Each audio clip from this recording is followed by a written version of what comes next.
todos, bienvenidos a un nuevo episodio de Un Día a la Vez. Este espacio para mamás, papás, cuidadores y maestros para aprender de la educación, desde la información y concientización. En este nuevo episodio hablaremos de los errores más comunes de la educación, tales como la falta de límites, la sobreprotección y cómo el uso de la tecnología, si no se utiliza de la manera adecuada, puede traer problemas en el desarrollo de los niños, a corto, mediano y largo plazo. Y para hablar de todo esto, tenemos a un experto en educación, psicopedagogía y tecnología de la educación. Tuve el honor de tenerlo como maestro durante toda mi carrera, la licenciatura en Ciencias de la Educación y también asesor de mi tesis. Está con nosotros el doctor Jesús Amaya Guerra. Bienvenido, doctor. Un honor tenerlo aquí con nosotros. No, al contrario, es un gran placer y muchas gracias por la invitación y la confianza.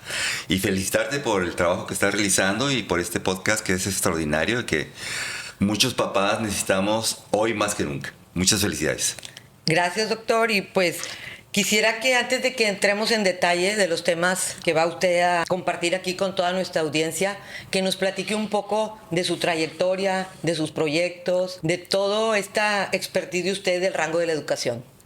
Bueno, estuve trabajando un poquito más de 43 años en la Universidad de Monterrey. Empecé en preparatoria y luego en licenciatura. Doy conferencias, publico libros, ya llegamos a 60 libros publicados. Y seguimos trabajando sobre todo en áreas que hoy más necesitan los papás. Sobre todo porque los tiempos son nuevos, los retos son diferentes que hace 20, 30 años. Y hoy más que nunca los papás necesitan no solamente estar informados, sino también tener la capacidad de ser buen padre, presente y sobre todo que pueden interactuar con sus hijos en forma significativa. Como comentabas tú hace un momento que estábamos platicando, hay muchísima información que desafortunadamente muchos papás la toman, empiezan a tener ciertas creencias que desafortunadamente no es lo mejor para sus hijos. Y creo que ahorita es un momento muy importante en donde hoy más que nunca el papá necesita no solamente saber, sino comprometerse con sus hijos y con su familia. Definitivamente hay tanta información que luego lleva a la sobreinformación, ¿verdad? Hay que pues aprender de usted todo esto que vamos a platicar. Y aquí justo lo que dice Los tiempos de ahora, estos dos libros que tenemos aquí que escribió el doctor, muy interesantes. Platíquenos un poquito de los libros que a nuestro público le interesaría más y en los que ellos aprenderían más, toda esta parte donde dice que los papás deben de estar muy informados para darle lo mejor a sus hijos. Mira, quisiera empezar primero hablando de uno de los libros que, por cierto, me comentabas que lo tienes ahí en tu casa, en tu biblioteca. Claro. Hace alrededor de 23 años publicamos el libro Padres obedientes, hijos tiranos. ¿Por qué ese libro? Porque alrededor del año 2000, a principios de este siglo, empezamos a observar una generación diferente de papás. Ese libro nació mejor dicho, porque a mí me tocaba recoger a mis hijos en la escuela. Entonces recogí a mis hijos y empecé a observar conductas o interacción que para mí eran extrañas y hasta muchas veces violentas del hijo hacia el papá. Por ejemplo, una mamá llegó tarde a recoger a su hijo de primero y primaria. Cuando llega la mamá, yo esperaba que el niño la saludara y en vez de eso agarra la mochila y se la avienta y le empieza a gritar a la mamá, y en la muela, y en las friegas, todos mis hijos ya se fueron, ya tengo mucha hambre porque tan tarde, pero gritando a la mamá. Y yo esperaba que llegara la mamá y le dijera, cállese, aquí me respeta, soy su madre. Hijito, perdóname el tráfico, que no puedo llegar temprano. Y de paso, le agarra la mochila y se le va cargando. ¿Qué hubiera pasado si eso, con un servidor, le hubiera contestado a mi madre? Pues al menos un diente menos, un diente. ¿Me explico? Entonces empecé a observar conductas muy parecidas en donde el muchacho, en este caso los niños, empezaron a tener mayor autoridad que los papás.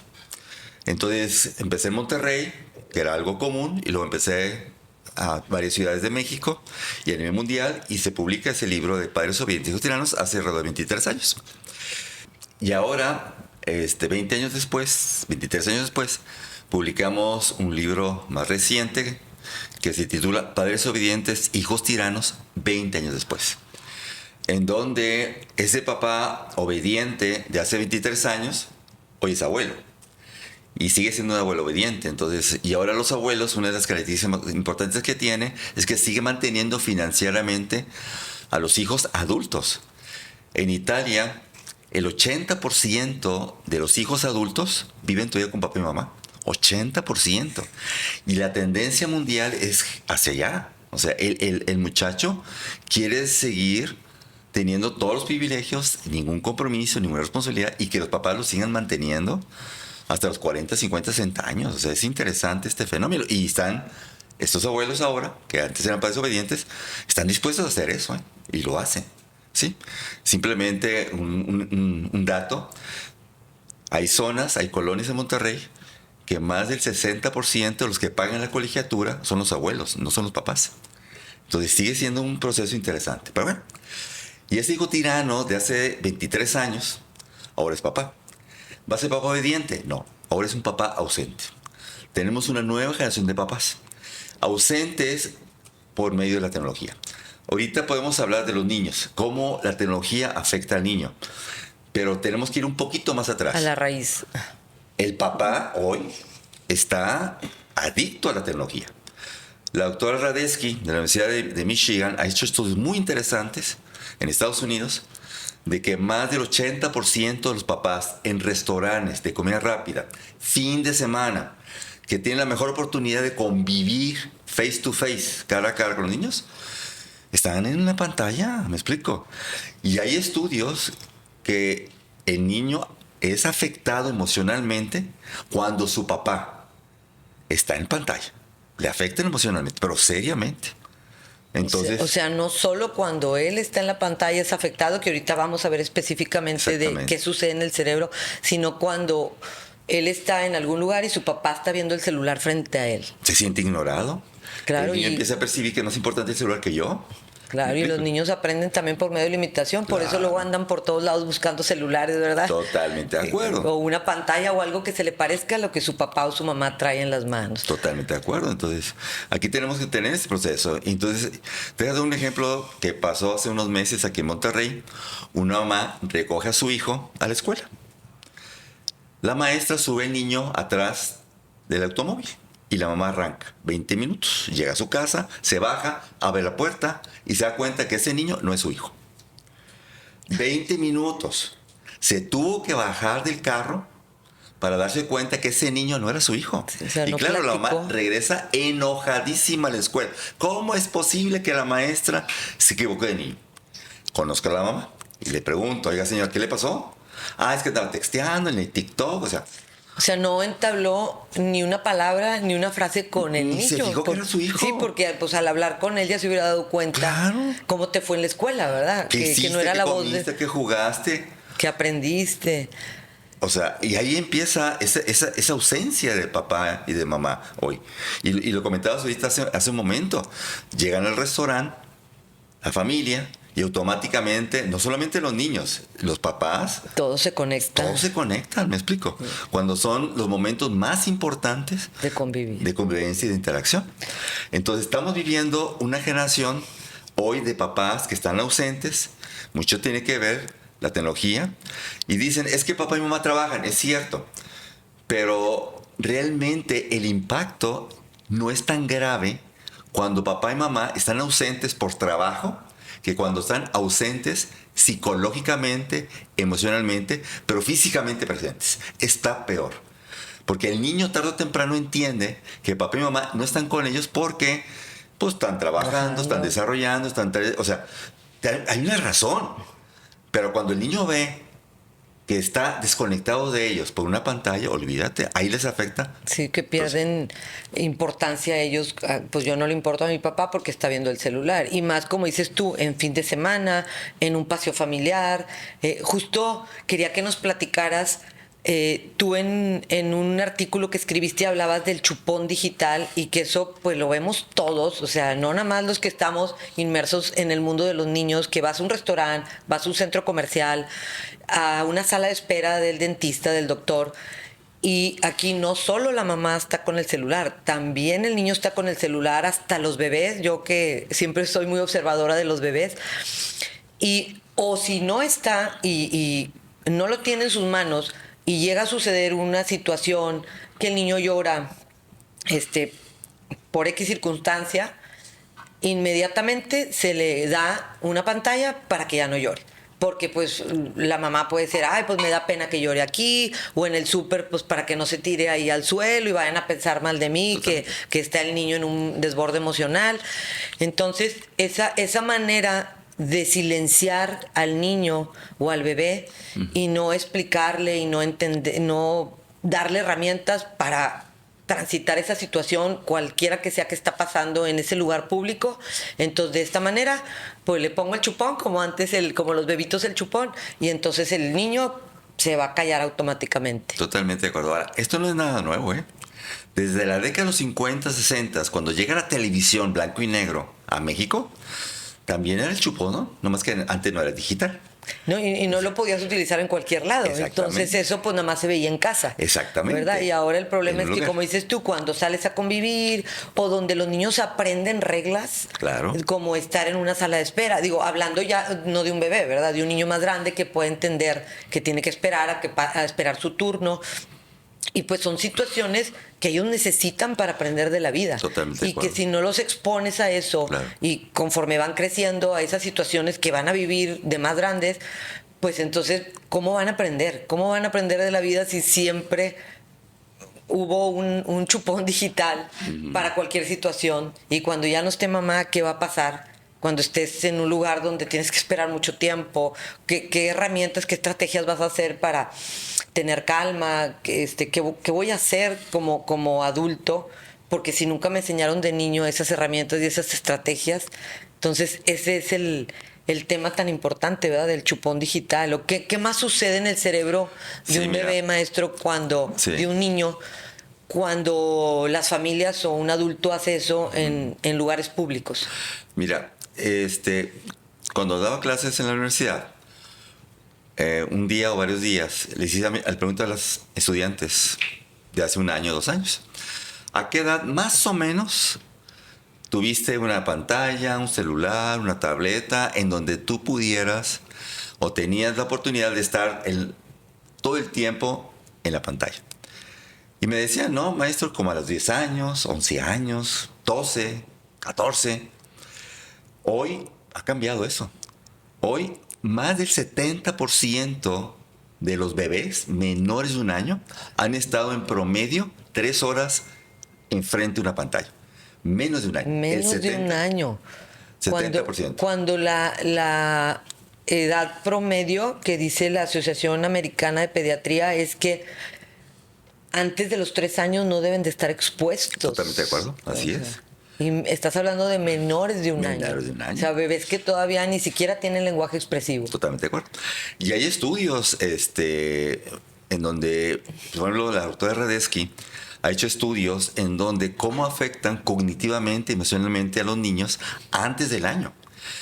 Y dice que estos niños cuando tienen 3, 4 años ya presentan serios síntomas, ¿sí?, de retraso en su desarrollo, problemas de lenguaje, problemas de socialización, de coordinación motora, de independencia, de control de impulsos. Y estoy hablando de niños de 4 años. O sea, sí. Entonces, por eso ahora, cuando yo hablo con las maestras de preescolar, me dicen las maestras de preescolar, es un serio problema. Antes llegaban niños de 3 años, 4 años, con cierta independencia, con cierto lenguaje, con ciertas control de impulsos. Y ahora, en serio, parece, esto es una selva en donde todo el mundo actúa como quiere. El niño de 5 años no puede lavarse las manos solo, por ejemplo. Tiene que lavar las manos. Un niño de 4 años y medio no puede comer tampoco solo. El lenguaje, en serio, casi dicen son ruidos. Sí, justo nosotros ahorita que mencionas el lenguaje, que es un tema que a las mamás les inquieta mucho, ya después de que el niño gateó y caminó, es como que el siguiente punto que la mamá se enfoca. Bueno, mi bebé ya gateó, ya caminó, todo el área motora está palomeada, su checklist que luego hacen las mamás, pero pues empieza ya el bebé entre los 12, 18 meses, 24 meses, y la mamá ve que no verbaliza mucho. Y nosotros en nuestras clases normalmente pues damos actividades para estimular el lenguaje, les damos consejos. Y pues antes yo lo que decía, bueno, vamos a checar qué está pasando, porque tu bebé no verbaliza, le hablas mucho, le cuentas cuentos, y entonces así empezamos a ver cómo era el entorno del niño, el por qué no se estaba dando el lenguaje de manera natural. Pero ahora, justo lo que dices que te dicen las maestras de preescolar, lo primero que preguntamos las maestras es, antes de decir si le cantas, si le hablas, si, para ver qué está pasando con su lenguaje expresivo, es, ¿tu bebé está expuesto a pantallas? Y de veras que con solo decirle a la mamá, hay que retirar las pantallas, un bebé no puede, y ya estamos viendo el efecto que tu bebé no está desarrollando el lenguaje, entonces poco a poquito le damos estrategias, le damos formas, vamos a quitar las pantallas y pum, el bebé empieza a hablar. Claro. Sin necesidad de ir a terapia de lenguaje. Y claro, dándole los tips de todo lo que sabemos de que potencia el área del lenguaje, como leer cuentos, cantarle, verlos cara a cara. Y mágicamente los niños empiezan a hablar. Entonces eso pues ha cambiado mucho antes, ¿verdad? Cómo esa parte del lenguaje ya desde muy chiquito se ve afectada por la exposición a pantallas, cuando había problemas de lenguaje eran otros temas. Entonces, qué interesante y que lo mencionas aquí. Yo siempre en mis redes hablamos mucho y ponemos toda la información de los expertos en pediatría de los diferentes países, cuáles son las edades en la que no deben de exponer a su bebé a su pantalla, todo esto que nos dijiste de desconexión de entorno, problemas de lenguaje obviamente, no tienen control de los impulsos, pero toda esta parte de que los expertos nos dicen, pues la informamos, ¿verdad? Y ya cada familia toma las decisiones, ¿verdad? Pero aquí quisiera, ya que estamos tocando el tema de cuando una familia toma la decisión de poner a su bebé o a su niño a ver algún programa, vi un artículo que pusiste de CoComelon, que es un programa infantil que está pues a nivel mundial, que es de los número 1 a nivel mundial. Y platícanos un poquito acerca de CoComelon para luego llevar a los papás a cómo podemos cuidar cuando ya has decidido exponer a tu niño, a lo mejor ya no es un bebé, lo cuidaste y ya es un niño en el que a lo mejor por ciertos periodos de tiempo puede ver la televisión. ¿Cómo cuidar ese contenido para no traer todos estos retrasos en el desarrollo de los niños? Mira, voy a empezar con un poco de historia. No sé si te acuerdas hace algunos años que había unos videos llamados El bebé Einstein. Sí, me tocaron. Bebé Mozart. Ajá. En donde Baby eran Mozart. videos. ¿Sí? De hecho, todavía hay mamás que nos preguntan que si recomendamos los programas de Baby Mozart. Ok. Esos videos, fue una mamá en Atlanta, Georgia, que tenía niños pequeños, que no sabía qué hacer con ellos, y empezó a hacer un video casero, y vio que ese video casero, los niños estaban muy atentos, no se distraían, y empezó a hacer más videos, y después se hizo... Pues ya se comercializó. Walt Disney compró la franquicia, le costó como alrededor de $3-4 millones, y a los 2 años eliminó. ¿Por qué? Porque había una sobreestimulación. Entonces lo que hacía el bebé era así, lo mantenía atento porque había movimiento, colores, música, ruidos. Lo tenía atento porque el estímulo... La novedad de un estímulo, cuando cambia de color, cuando cambia de sonido, el cerebro se activa y pone atención. ¿Me explico? La novedad es lo que atrae el cerebro, es lo que produce dopamina, es la novedad. Y llámale sonido, lenguaje, colores, lo que tú quieras. Lo que cambie es eso. Y eso es lo que tenía. Entonces, si tú te acuerdas, Einstein era puros movimientos y todo eso. Y igual Disney, cuando compra eso, que pensaba que era... Pues, bueno, para el desarrollo de los niños. El desarrollo cerebral, encontró a los 2-3 años que no, era peor. Todo lo contrario. Todo lo contrario. Algo parecido ahora surge CoComelon. Nomás que CoComelon es mucho más versátil que antes. Mucho más versátil. CoComelon son una serie de videos musicales en donde tiene una característica que ningún video ha tenido. Cada 2 segundos cambia de escena. ¿Sí me explico? Sí, lo que... ¿Te acuerdas de Dora la Exploradora? Sí, bueno, mis hijas estuvieron viendo Dora la Exploradora. ¿Cuánto tiempo duraba una escena de Dora la Exploradora? Duraba promedio 25 segundos. ¿Te acuerdas tú? Bueno, Tú eres de la generación de Popeye, de Tommy Sí, Jerry, de Bugs Bunny. Bugs Bunny. Bueno, ¿cuánto tiempo duraba esa escena? Duraba 2-3 minutos, una escena. ¿Me explico? Bueno, hoy Cocomelon, cada escena es 1 segundo, 2 segundos. Bluey duraba 15 segundos. Entonces lo que está haciendo el cerebro es, al momento de cambiar de escena, altera el cerebro, pone atención y el niño está atento, ¿me explico? Sí. Porque sabe que cada segundo Va a haber un cambio. Un cambio y eso produce dopamina. Dopamina es placer, placer, placer. Cocomelon, cada mes hace lo siguiente. Invita o trae niños entre 1 y 3 años, porque es la más o menos la edad, 1 y 4 años, a un laboratorio, pone 2 pantallas. Una pantalla gigante y una pantalla muy pequeña. En la pantalla gigante pone videos de la naturaleza. No sé si has visto ese de mar, de bosque, Ajá. de lluvia. Que una escena dura 1 hora, 2 horas. ¿Me explico? De relajación. De relajación, excelente. Y en el otro video más pequeño ponen Cocomel. Y gente, terapeutas, psicólogos, tecnólogos, se ponen enfrente del niño. Y cuando el niño se distrae y ve la pantalla de la naturaleza, detectan en qué escena fue. Y en esa escena del Cocomelon le ponen más sonido, más color, más movimiento, para que no se distraiga. Entonces, ¿qué es lo que está produciendo? Y ya los estudios son claros. Un serio problema de atención. Están fragmentando, segmentando la atención. Entonces, el niño, si no hay estímulos, no pone, o sea, no le interesa, no se motiva. Entonces, cuando el niño va a cenar o va a la escuela o escucha una pieza musical, o sea, eso para el niño no va a traer una atención, una motivación de poder asimilar. Por eso tenemos un serio problema de lectura, por ejemplo. ¿Por qué ahora el niño no lee? Pues no lee porque no hay dopamina. O sea, no hay dopamina instantánea, inmediata. ¿Me explico? Entonces estamos generando una generación en donde su atención está siendo muy, muy segmentada y que su motivación va a estar centrada solamente en la novedad, novedad y novedad.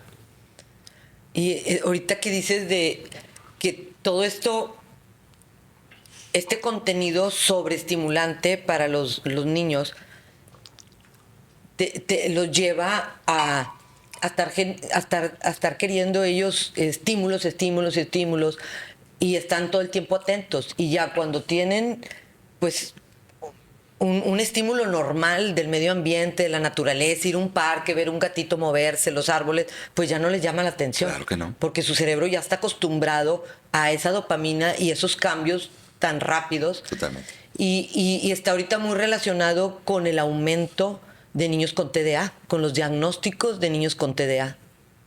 Una de las causas todavía no está bien comprobado, pero parece que la evidencia va para allá, que un incremento de tanto de hiperactividad como de déficit de atención es por la exposición de tecnología, o sea, las evidencias van para allá. Y el problema es, bueno, llega el niño con papá, mamá, y dice, mamá, estoy aburrido, papá, estoy aburrido, ¿y qué hacemos?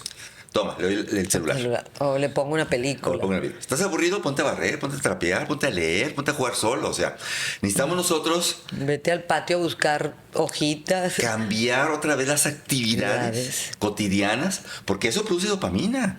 ¿Me explico? O sea, produce dopamina el leer, claro, el jugar solo, o sea... explorar. Pero el problema es que no produce tanta como un estímulo de una pantalla, ¿me explico?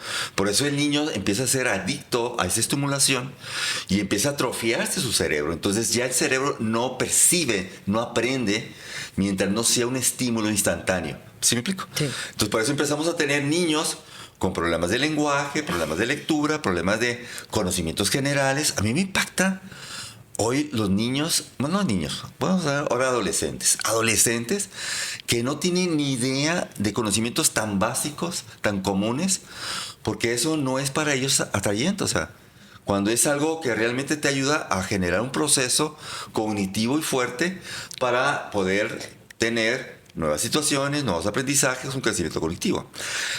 Y todo eso se aprende con las experiencias. Totalmente. Volvemos a lo mismo, que si un niño sale de más chiquito a cualquier situación cotidiana, a la escuela, con mamá, al supermercado, pues esas experiencias son lo que le van a ampliar pues todo en general, Claro. sus conocimientos, y el que estén todo el Sí. tiempo conectados, pues no tienen la experiencia de aprender de la Claro, vida. totalmente. Y es lo que cuando llegan de jóvenes dices, ay, como este joven no sabe esto, Nada. lo básico. Es básico. Hay un neurocientífico francés, Michel Demuet, que publicó un libro extraordinario, lo recomiendo 100%.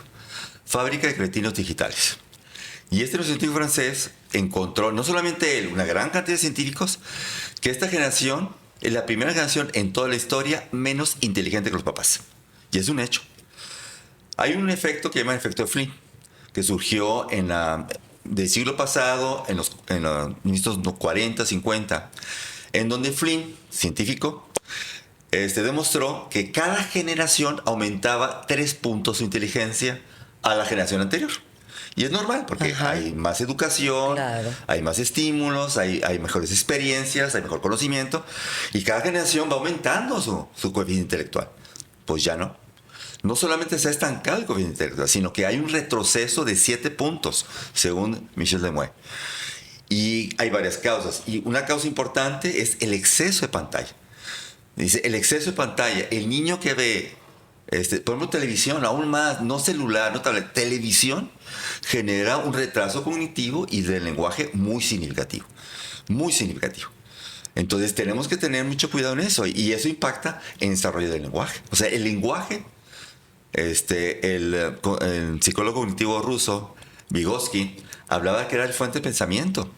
Y al no haber lenguaje y al no haber interacción, pues el pensamiento no se desarrolla, la inteligencia se Sí, empieza está ligado al área cognitiva del lenguaje. Totalmente de acuerdo. Hay un programa bueno, a lo mejor no, ustedes no son de esa época, yo sí fui. Una radionovela mexicana. La mejor radionovela mexicana que ha existido en todos los tiempos. Calimán. No sé si juegan Calimán. Calimán, ¿no? No han visto Calimán, no puedo creer eso, Yo muchachos. me acuerdo de mis hermanos que tenían cuentos de Calimán. Ándale, bueno, había una radionovela. Tenía aquí como un turbante blanco. Exactamente, ándale, bueno. Primero era radionovela. 1 hora diaria, yo estaba en la primaria. 1961.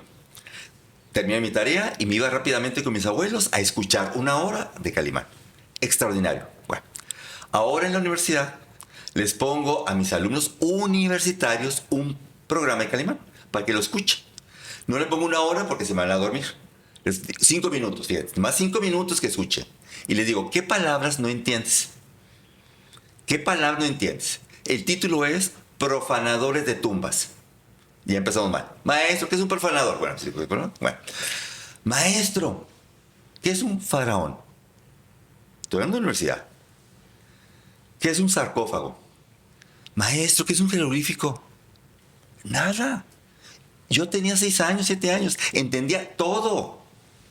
En serio, hay un serio déficit de lenguaje causado por sobreestimulación de pantalla. Y no lo estamos viendo. Y estamos teniendo un retraso cognitivo intelectual enorme en estos muchachos. En todas las en esta generación. En estas generaciones que vienen. ¿Y qué recomendaciones darías a las mamás o a los padres de familia, los cuidadores, maestros, de contenido, cómo elegir un contenido adecuado para cuando vas a exponer a tu bebé a ver la tele o a tu niño, que lo ideal a los bebés no, más bien a los niños, cómo elegir ese contenido si ya... yo siempre les digo esta parte que si vas a poner la televisión porque mamá va un rato a trabajar, que siempre compenses con tiempo de juego. Uh-huh. Tiempo libre, rompecabezas, ir al parque, andar en bicicleta, movimiento, porque movimiento también entre más chiquito el niño es igual aprendizaje. Pero ¿qué recomiendas que tienen que checar para poder poner a su niño a ver la tele? Que el contenido sea ¿cómo? Mira, ¿te acuerdas tú del programa Plaza Sésamo? Sí, okay. A veces me tocó de niña. Excelente. Bueno, Plaza Sésamo. El Conde Contar. Ahí aprendíamos los números con el Conde Contar. Y aprendíamos inglés y colores y formas y tamaños. ¿Pero realmente lo aprendías? Es mi pregunta. ¿Realmente lo aprendías? ¿O te era familiar el Sí, concepto. sí, a lo mejor cuando ya llegabas a la escuela a ver el tema de los números o algo, te acordabas del conde Excelente. contar y se te hacía más fácil Excelente. aprender. Había una introducción nada más, o sea, Había como una base. era un antecedente nada más de que, ya lo escuché. Y que tu como cerebro que lo ya vi, estaba. Pero como que no me dio el sentido, porque el niño, para que realmente lo aprenda, y tú lo sabes mejor que yo, lo tiene que manipular, lo tiene que descubrir, ¿sí? Lo tiene que observar, ¿me explico? Ahí es donde el niño aprende. Lo otro es simplemente un input que el niño tiene en donde va adquiriendo cierta información. ¿Que es buena? Puede ser buena, yo digo que no. Pero el problema es que cuando el niño empieza a acostumbrarse a que a través de la televisión Va a voy a aprender. adquirir. Aprendizaje. Exactamente. Y más que nada los papás, ¿verdad? Exactamente. No, me explico. O sea, ok, pon un ratito, que el niño esté y que escuche, pero ¿qué hay que hacer? A ver, hijito, ¿qué aprendiste? Ahora sí, escribe el 1. Ahora sí, ¿qué color es ese? Sí, o vamos por un rompecabezas de números. Exacto, ahora sí. me explico. Esa parte que dices es bien importante, que cuando él termine de ver el programa, o si tienes tiempo de estar ahí, estar interactuando. Claro. Y en ese tipo de programas educativos que bien. son buenos para que es como dices tú, como la base que vaya reconociendo el cerebro, los números, los colores, en este caso de niños de edad preescolar, que cuando ya vaya a ver el momento y la maduración de su cerebro de aprender todo esto, pues ya sea algo conocido, pero si el adulto interactúa con él y hace preguntas y lo lleva, bueno, pues ahora vamos por un rompecabezas de números, vamos a pintar o vamos a salir y contar piedritas, pues entonces ahí es donde se da el aprendizaje, con la exploración, con lo tangible, con experiencias reales, no con lo que vio en la televisión. A ver si no meto la pata. Y si meto la pata, disculpa a todo el mundo. A mí me impactó muchísimo cuando escuelas, especialmente preescolar, empezaron a sustituir los libros por un iPad. Sí. O sea, ¿cómo? O sea, se pensó que por a través de la tecnología el niño iba a aprender. Sí, porque luego ya no saben escribir. Ni escribir, o sea, en serio no saben manipular, no saben escribir, ¿me explico? O sea, el proceso de aprendizaje es un aprendizaje vivencial, ¿me explico? Y entre más chiquitos, más necesidad de tocar, de explorar, de conocer, mover su cuerpo, toda esta parte sensorial, también motora. De hecho, nosotros cuando les platicamos a las mamás de que el juego en la primera infancia, pues es como el trabajo del niño. Ellos lo único que tienen que hacer, aparte de comer y dormir, es jugar. Claro. Porque así aprenden del mundo, de su entorno. Entonces, el primer juego que tiene un bebé es la exploración. Totalmente. Todo, porque ellos todavía pues no van a armar un rompecabezas ni a entender algún juego de meter y sacar, apilar. Entonces agarro los juguetes, me los llevo a la boca, los choco y es exploración. Y así sucesivamente va el juego pasando por diferentes etapas donde finalmente pues el niño llega ya a la etapa imaginativa, donde Claro. tiene un juego imaginativo y pues ya empieza a aprender de los doctores, de los bomberos, del cómo cocinar, las niñas y los niños que juegan a cuidar un bebé, cómo esa empatía de cuidar, bañar, dar de comer. Y si no es así, pues cómo aprenden, si les quitamos tiempo a los niños de jugar, pues les quitamos tiempo de aprender. Claro. El juego es todo para ellos y esta parte también de que estén sentados sin moverse, pues no están jugando, no están moviendo el cuerpo y estamos privándolos de muchísimo aprendizaje. Por Y eso países como Noruega, Suecia, ya prohibieron el uso de la tecnología en clase y desde preescolar, o sea, desde pequeñitos ya, porque han encontrado resultados muy bajos en muchos de los aspectos y se debe a eso precisamente. Y ahorita hay un movimiento muy interesante a nivel mundial de empezar a ir eliminando, en donde hay que regresar al lápiz, a la crayola, a escribir a mano, ¿sí? A contestar los exámenes a mano. ¿Sí? Hacer los trabajos a mano, a tomar apuntes a mano. O sea, viene todo un proceso en donde realmente O sea, se pensó y se creyó que la Sí, tecnología... como llegó todo tan rápido y pues después de mucho tiempo ya se está llegando a la conclusión que no es tan bueno. No es tan bueno. Que sí es bueno cuando se utiliza de la manera adecuada y Claro. como un apoyo. Claro. Pero no como, pues como un chupón digital, como un reemplazo de que pongo en YouTube porque está en la etapa que se tiene que aprender los números, entonces le voy a poner para que aprenda. Nada como las experiencias reales, la conexión con el entorno, el conectar con el adulto. Claro. Y pues gracias, maestro, por toda esta información que les da a todas las personas que nos están escuchando, papás, mamás, maestros, cuidadores. Y ahora hablamos ya mucho del tema de la tecnología cuando no es usada adecuadamente para la educación de los niños. Ahora quisiera que nos platicaras un poquito de la sobreprotección y qué importantes son poner límites a nuestros hijos o, en el caso de que nos escuche algún maestro, a los alumnos. Mira, quisiera empezar con una pequeña... Ojalá hubiera tenido aquí la imagen. Hay una imagen muy bonita de un pintor holandés, Rembrandt, que en el siglo XVII, 1642, hizo una obra extraordinaria, El retorno o el regreso del hijo pródigo. Es de la parábola de San Lucas, capítulo 13, en donde el hijo menor le pide la herencia al papá, la tira, la malgasta, regresa con el papá para trabajar como esclavo, como peón, y lo recibe, lo abraza y es una gran fiesta. Una gran fiesta.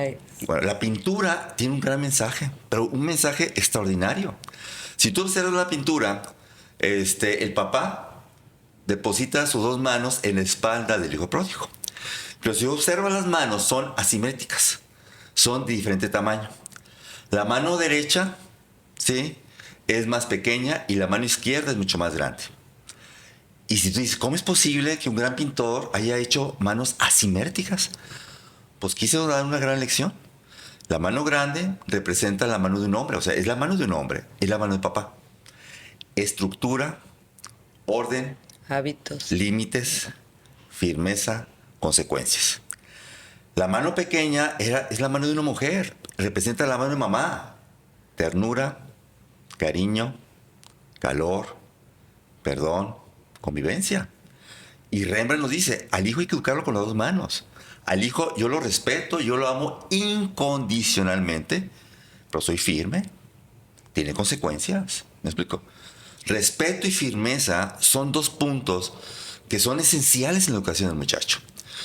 Y yo entiendo, y yo fui de esa generación, que a mí me educaron con la chancla, pellizco, cinto. En la escuela, ¿alguien le dio reglazos? A ver, muchachos. ¿Sí? ¿Reglazos? No te tocó reglazos. No te tocó reglazos. A mí, reglazos duros en la cabeza, o sea... El gizazo. Era castigo físico, ¿me explico? Y yo no estoy diciendo que era bueno, ¿me explico? Pero ahora nos fuimos al otro extremo, ¿me explico? En donde al niño no le puedes decir nada, no le puedes llamar la atención, no lo puedes corregir. Mira, hice un estudio, perdón que me salga un poquito de tema, pero es un tema que me encanta. En la universidad hice un estudio en donde empecé a tomar fotografía de las manos de los estudiantes que escribían para ver si la mecánica de la mano era adecuada. Encontré que el 80% de los alumnos mecánicamente no saben tomar un lápiz a nivel universidad. Mecánicamente, y la mecánica tú lo sabes mejor que yo. Claro. Es la pinza. La pinza, sí, lo que trabajamos nosotros en clase con nuestros bebés que ya gatean, las actividades de motricidad fina. Pinza, lo puedes hacer bolitas de plastilina, el celofán y a rasgar, porque la pinza es esencial para tomar el lápiz. Agarro el lápiz con la pinza y el dedo medio lo pongo. Esta es lo que es la posición mecánica correcta para escribir. Solamente el 10-15% lo tenía. Mi pregunta es ¿por qué? Porque las maestras preescolar ya no corrigen. Yo me acuerdo antes, la maestra te agarra la manita y ponte así, pon acá, ahora no. Porque si lo hago, violento al niño y me pueden demandar y ahora sí el niño se puede quejar y que lo estoy maltratando porque le estoy agarrando la manita. ¿Y entonces qué hago? Lo dejo. Entonces estamos teniendo un serio problema educativo. No solamente en la casa, en la escuela. En la escuela, los maestros. Los maestros tenemos pavor de los padres a que nos demanden. A nivel universidad, híjole, aquí ya estoy frente a universidad. tenían problemas con los papás. Me decían los papás, oiga maestro, ¿por qué expuso a mi hija? Porque él hizo una pregunta. Y dije, es que tenía que leer. Y le dije, fulano y tal, dime qué entendiste, dame una idea importante. Y la muchacha me dijo, no leí. Y le expuse. Y olvídate, se me vinieron los papás encima. Y cuando era su responsabilidad de haber hecho la tarea. Le digo, ¿qué onda? ¿Qué hago ahora? Entonces, este proceso de sobreprotección, estamos teniendo un problema muy fuerte en los muchachos. Y eso, maestro, disculpe que lo interrumpa, pero pues viene desde abajo, ¿no? Claro, desde que son chiquititos, claro. para que esa joven se haya sentido expuesta por algo tan natural como que un maestro pues te está diciendo de lo que leíste, platícanos, porque pues vamos es clase. es una clase y vamos a exponer y aprender. Entonces eso ya viene pues desde que era niño, ¿verdad? Totalmente que lo trae. Entonces aquí tenemos un serio problema. Entonces, estamos olvidando ahora de educar en lo esencial de los muchachos. Hace 2 semanas publiqué mi último libro, Entrenamiento Neuroconductual.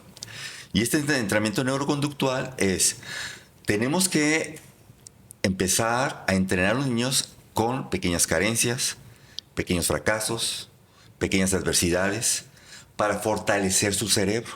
Y no lo estamos haciendo, o sea, estamos dándoles. Entonces el muchacho, cuando es grande, se enfrenta a esos problemas, pero desde pequeño hay que empezar. No tiene herramientas para solucionar. Un ejemplo, bobo. El niño está pintando con la crayola, se rompe la punta. El niño que le pide a la maestra, crayola nueva. Pero la maestra es muy buena. Dice, no, esa crayola que rompiste, no pasa nada. Quítale el papelito, sácale punta. Y sigue pintando con esa crayola. Se busca una solución. Pero solución con una pequeña carencia, ¿me explico?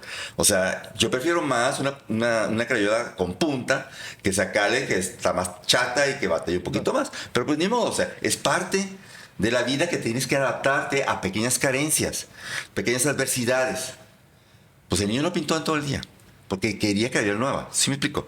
Sí, y al día siguiente, la mamá le llevó 3 cajas nuevas de crayolas a la maestra para que su hijo, que cada vez que rompiera, tuviera crayola nueva. O sea, ¿qué estamos formando? ¿Me explico? ¿Qué estamos formando? O sea, al niño hay que formarlo. ¿Me explico? Desde pequeñito en ese proceso. Porque si no, cuando sea adolescente, joven o adulto, tiene serios problemas de salud mental. ¿Me explico? Que no es capaz. Claro. No es resiliente. No es resiliente. ¿Me explico? Entonces tenemos que empezar desde pequeños con estos pequeños elementos. Y claro, el papá nos tiene que apoyar.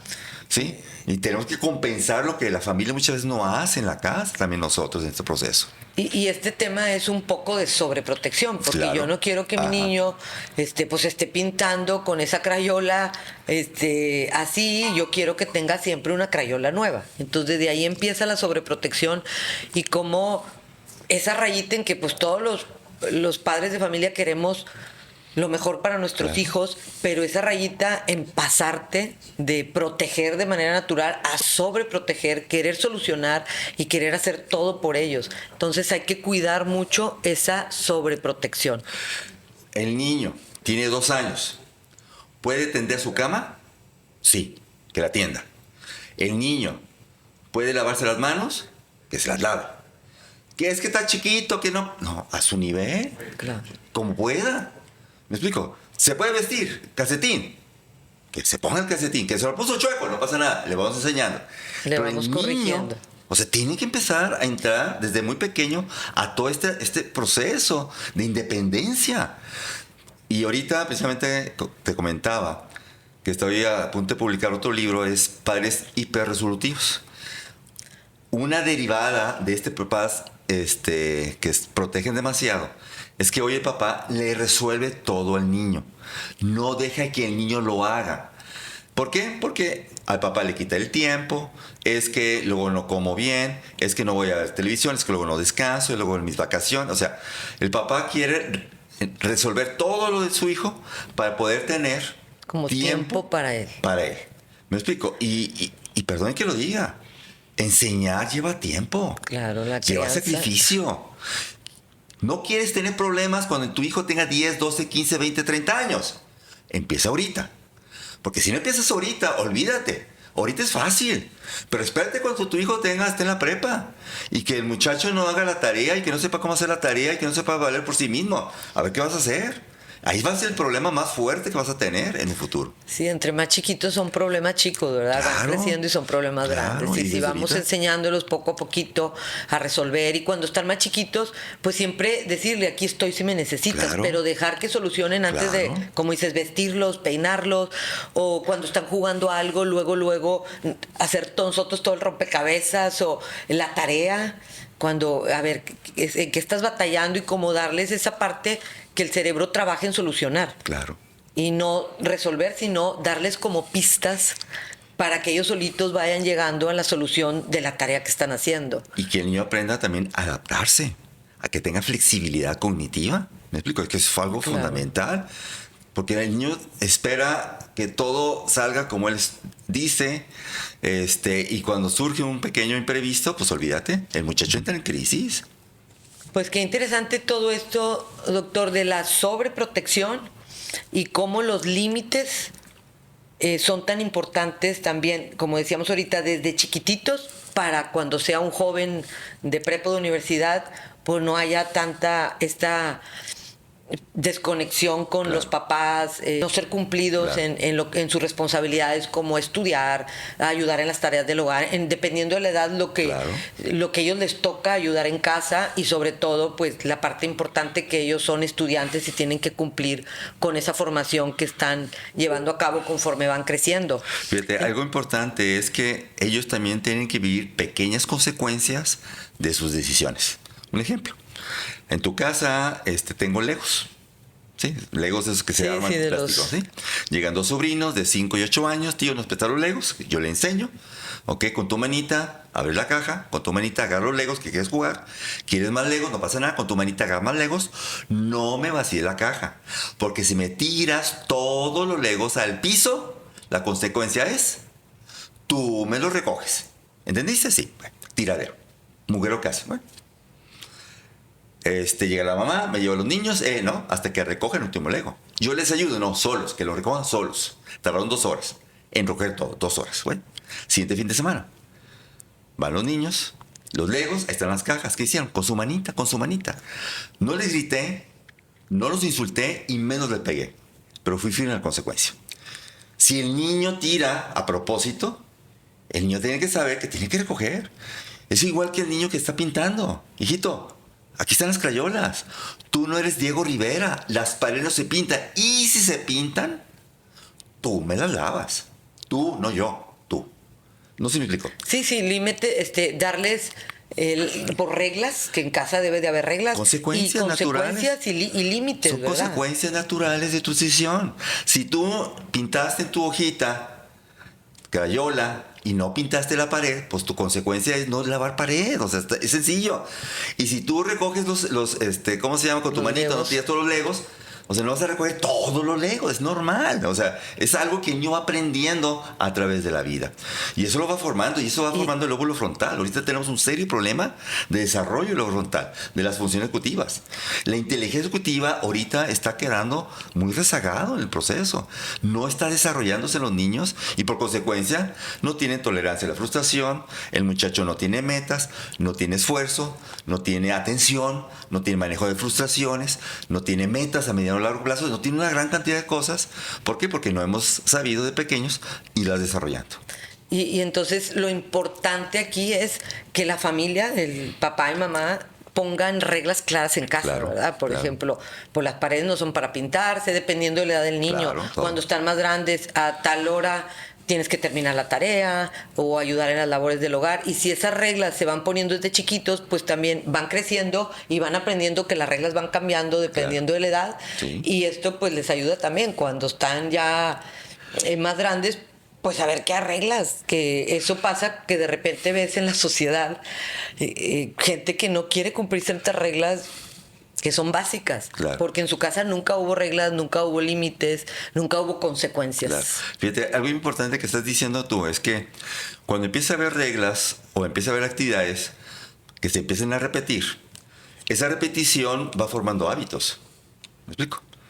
Y esos hábitos va formando después el carácter del niño. Y ese carácter del niño después va a formar sus virtudes. O sea, todo este proceso es quizá batalla al principio. Sí. Pero ya cuando el niño tiene 8, 10, 12, 15, 20 años, el niño ahora sí ya va a tomar buenas decisiones, va a estar... O sea, en serio, ahora sí, ese tiempo que tú dices... Lo invertí, ya no vas a batallar para que recoja su ropa, para que haga la tarea, porque ya lo fuiste creando.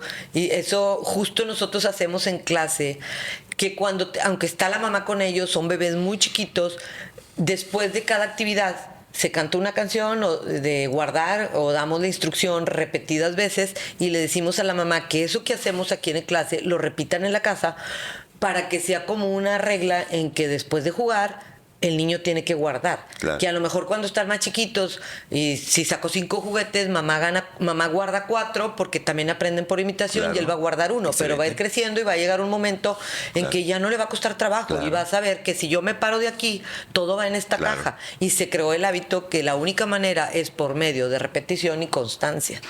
Y pues todo esto que al principio te va a llevar tiempo con un niño chiquito que guarde todos los legos o todo lo que los rompecabezas, pero luego mamá solo va a dar la instrucción, o papá, o hasta ya hablando de niños de primaria, pues vas a llegar y va a estar todo recogido porque ya se creó ese hábito. Totalmente de acuerdo. Entonces, qué importancia, maestro, de poner límites en casa, límites bien claros, que haya una consecuencia y llevar a cabo desde pequeñitos este proceso de crear hábitos, hábitos que los van a beneficiar en su vida futura. Totalmente de acuerdo, así es. Ahora hablamos mucho de crianza respetuosa y siento que hay papás que están confundidos con este término, y en lugar de llevar a cabo este método donde valida las emociones de los niños, donde los enseñas a manifestar sus emociones, y que estamos cayendo en lugar de respetuoso en permisividad, lo contrario de antes, que era autoritarismo, y ahora estamos cayendo en permisividad, y ese punto medio que es el ideal para los niños, que es la crianza respetuosa. ¿Cómo puedes tú ayudar a los papás que nos están escuchando, a los maestros, de llegar a esa mediación entre no soy permisivo porque pues no puedo ser así porque el niño no sabe qué está bien y qué está mal, y por eso yo soy su guía y lo tengo que ayudar, lo tengo que acompañar, pero tampoco le voy a dar un golpe porque sé que eso le hace daño? Entonces, ¿cómo llego a ese punto medio? Mira, mi abuelo tenía una analogía para mí muy sabia. Decía, educar a un hijo es como guiar un caballo. Para guiar un caballo yo uso 2 riendas. Una rienda es del cariño, es el amor, la paciencia, es nuestra presencia. Pero otra rienda es la estructura, son los límites, son las consecuencias, es la firmeza. Si el caballo nomás le estira una rienda, pues se va por un lado, y si estira nomás la otra, se va por otro lado. O sea, tengo que estar mediando ese proceso de decir, ok, yo estoy aquí, yo soy tu padre, soy tu madre, en donde mi misión más importante es prepararte a este camino tan difícil que vas a tener. Y si en este camino tan difícil que vas a tener, te voy a amar, te voy a respetar, pero también te voy a corregir, ¿me explico? O sea, porque yo no quiero que vayas a sufrir en un futuro, cuando tengas 20, 30, 40 años, en donde no tengas las herramientas para enfrentar con éxito este mundo tan difícil que te va a tocar. Entonces, desde ahorita yo te voy a empezar a formar en este elemento. Y tú como papá y como mamá, debemos visualizar, no el hoy, sino en el mañana. ¿Qué tipo de hijo yo quiero en un futuro? Yo quiero un hijo responsable, quiero un hijo trabajador, quiero un hijo feliz, quiero un hijo íntegro. Bueno, ¿qué tengo que hacer ahorita para lograr esa persona en un futuro? Y en el hoy quizá sí, voy a tener ese momento de convivencia, de estar con mi hijo, conviviendo, jugando, pero también va a haber momentos en donde voy a tener que aplicar una pequeña consecuencia, un límite para ayudar a mi muchacho en ese proceso. Sobre todo para que no sea lastimado, ni el hoy ni en la mañana. Por ejemplo, hay un tema muy importante que ha surgido, las pijamadas famosas. O sea, es que todos van, ¿ok? ¿Sabes qué pasa en una pijamada? ¿Conoces a los papás? ¿Sabes qué tipo de actividades va a haber? O sea, ¿te arriesgarías tú a que tu hijo o tu hija viva una situación traumatizante porque no hay supervisión, no sabes qué hacen, a dónde van, ¿ok? O sea, Nada más porque todos van. porque todos van, o sea, esa es mi pregunta. No porque todos vayan, tú también vas. No, o sea, yo también tengo que ver Tener criterio. de mi hijo, o sea, hacia dónde va. O sea, tengo que ir quizás hasta contracorriente algunas veces. Y quizás soy el malo de la novela, pero es por el bien de mi hijo, ¿me explico? No es por otra cosa. Porque es muy fácil ser amigo. Todos sí. O sea, eso no tiene chiste. Pero la cuestión es qué consecuencias va a tener eso en el futuro, que ya estamos viendo muchas de ese tipo de consecuencias. Hay un sociólogo alemán, Norbert Elias, que tiene un libro extraordinario que se llama El proceso de la civilización. Y tiene un párrafo que me gusta mucho que dice lo siguiente: nosotros los adultos, el mayor error que hemos cometido en los últimos 50 años, hemos ignorado la autoridad sobre los niños. En los últimos 50 años, el mayor error es que hemos ignorado la autoridad sobre los niños. Y esto es real. O sea, y autoridad no significa golpearlos, humillarlos, abusar de ellos, por favor. O sea, la autoridad significa ser modelo. Claro. Y ser el guía de mi hijo para formar... De manera respetuosa. Respetuosa, claro. Entonces ahí está la clave para mantener ese punto medio de no soy como la crianza de antes, autoritario, pero tampoco lo permisivo, porque sé que eso no va a ayudar a mi hijo, sino que voy, como es un estiro y afloje, ¿verdad? Y también cada hijo, cada alumno es diferente, ¿verdad? También hay que tomar mucho en cuenta el temperamento, la forma de ser. Claro. Entonces, pues, nadie conoce mejor a los hijos que sus papás, y pueden en un hijo funcionarte ciertos límites y estas reglas, y en el otro ser más flexible porque tiene otro tipo de temperamento. Excelente. Y no puedo ser tan, pues a lo mejor tan disciplinado, claro, porque él tiene otro temperamento. Claro. Y otra cosa que dices es bien importante, quiero recalcar, donde dijiste, ¿qué es lo que quiero de mi hijo? Uh-huh. Que sea respetuoso, que sea feliz, que sea empático. Entonces, también, ¿cómo voy a enseñar yo a mi hijo todas estas cualidades de chiquito? Siendo yo primero, ¿verdad? Los niños aprenden primero que nada por medio de imitación. Claro. Entonces, lo que yo quiero para mi hijo, primero me tengo que reeducar. O si ya soy así, pues qué padre, adelante. Todas estas virtudes que tú tienes las vas a modelar, y de manera natural el niño las va a aprender. Nada más tener cierta estructura. Pero si yo quiero que mi hijo sea de determinada forma y yo no tengo esos hábitos, por decir el orden, hablando de hábitos, pues me voy a reeducar, voy a esforzarme, como dices, el criar un hijo requiere de esfuerzo. Claro. Y hay cosas muy bonitas y momentos de amor, de comprensión, pero también hay momentos donde te tienes que sacrificar, y primero es tu hijo y luego eres tú, y sobre todo cuando están más chiquitos.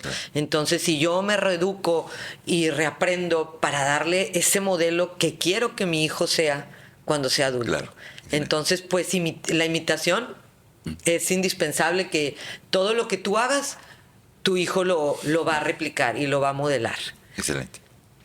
¿Qué pueden hacer los padres de familia que nos están escuchando, que ya saben o que se están dando cuenta y quieren ayudar a su hijo, que ya está todo el tiempo o es adicto a la pantalla, y se están dando cuenta que esto es porque no hay límites en casa, no hay límites claros?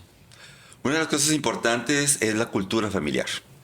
O sea, primero nosotros, a nivel de cultura, tenemos que empezar a cambiar valores, creencias, límites, reglas, normas. O sea, primero como estructura. Entonces, si para ti, como familia, es importante la convivencia, que es algo esencial, empezamos una cosa a la vez. Entonces, ¿sabes qué, hijito? Ahora, de aquí en adelante, cuando desayunemos, estoy inventando, no pantallas. Vamos a batallar, el niño no va a querer comer, ¿ok? Hijito, pues ni modo, o sea, vamos a tener que hacer. Ya logré que el niño en el desayuno no use pantalla, ¿ok? Ahora en la comida, en la cena. Y luego empezó a manejar horarios, tiempos, reglas, por ejemplo, en la recámara. Perdón que lo diga, pero el niño no puede tener pantalla en su recámara, por ningún motivo, en absoluto. Si el niño tiene que hacer una tarea, que salga de la recámara, busque un rincón, que esté ahí en la computadora, en la tableta, haciendo la tarea, el proyecto, lo que ustedes quieran. Pero entra detrás de su cuarto, cero pantallas, porque Eso tiene un serio problema de sueño. O sea, ahorita tenemos un serio problema de déficit de sueño en los chicos. Los chicos están durmiendo cada vez menos, y eso está afectando no solamente al aspecto cognitivo, sino también al aspecto emocional. Entonces tenemos nosotros en este proceso. Ahora bien, el quitar no es la solución de cuando un niño es adicto, sino también tenemos que darle al niño la oportunidad de hacer otras actividades. ¿Qué significa eso? Pues que el niño tenga la oportunidad de leer, de hacer deporte, de jugar solo, o sea, que el niño tenga otras formas de cómo mantener ese tiempo, entre comillas, de ocio o libre, que no sea pantalla. Pero nosotros tenemos que darle esa oportunidad. Como suplir la pantalla, que era todo para él, con actividades que luego el estarla repitiendo y repitiendo le van a producir placer y va a ir disminuyendo como de manera natural, ¿no? Esta exposición a la pantalla. Entonces no solamente es quitar, sino es también, bueno, ¿qué voy a dar a cambio? Porque si no, emocionalmente el chavo va a decir, bueno, es que no tengo nada que hacer ya. Entonces ahora sí entra en un proceso emocional profundo, hasta puede entrar a la depresión, como ya tengo muchos chicos en ese proceso. Entonces el muchacho tiene que tener, y lo que comentabas tú, algo extraordinario, el niño tiene que tener la capacidad de salir de su casa, ayudar a otra persona, el de servir, el poder, ¿qué será? Dar su tiempo, su esfuerzo a alguien o a alguna obra que realmente beneficie, o sea, porque una de las mejores formas de ir fortaleciendo el aspecto emocional es el dar. Y eso es algo que no hemos hecho, o sea, hemos olvidado mucho en los chiquitos. Sí, es una satisfacción que a veces inexplicable, ¿verdad? Cuando sientes una satisfacción interna que otras cosas no te las dan. Que el niño ayude en la casa, que ayude pues no sé, a mamá en la cocina, o a papá en el jardín, o lo que tú quieras, o a su hermanito menor, o al mayor, no sé, hay tantas formas que el niño puede proyectar el aspecto de ser altruista, que es algo esencial en el ser humano y que la tecnología desafortunadamente ha destruido. Muy bien, entonces sería primero hacerlo poco a poco. Uh-huh. Con pequeños actos, no de repente quitarle el celular y decirle ya no más pantalla, sino poco a poco, cada quien dependiendo de la logística de su familia, y darle alternativas en ese tiempo que ya si lograste que sean cada vez más horas, darle alternativas de diversión, de ayuda, de altruismo, de cualquiera que sea el rol y la edad que tenga el niño en casa, donde sustituya la pantalla y que poco a poquito, de manera natural, él vaya viendo que no necesita la pantalla. Igualmente, estos chicos están informados, entonces el cambiar sus creencias, el que el muchacho empiece a adquirir la información de que tanta pantalla le está afectando, o sea, esa información es importante. Voy a dar un ejemplo de esto. El año pasado publicamos algunos cuentos infantiles y un cuento es el día que el cerebrito dijo no al celular. Es un cuento infantil en donde ayudamos a los niños de qué es el celular, qué desventajas tiene, cómo le afecta a su cerebro, qué puede hacer, etc. Es un cuento infantil para niños de 3, 4 años a 10 años más o menos. Y me llama la atención el caso de una mamá que me dijo, oiga, maestro, le leí el cuento a mi hijo, 9 años, no dejaba su tableta para nada.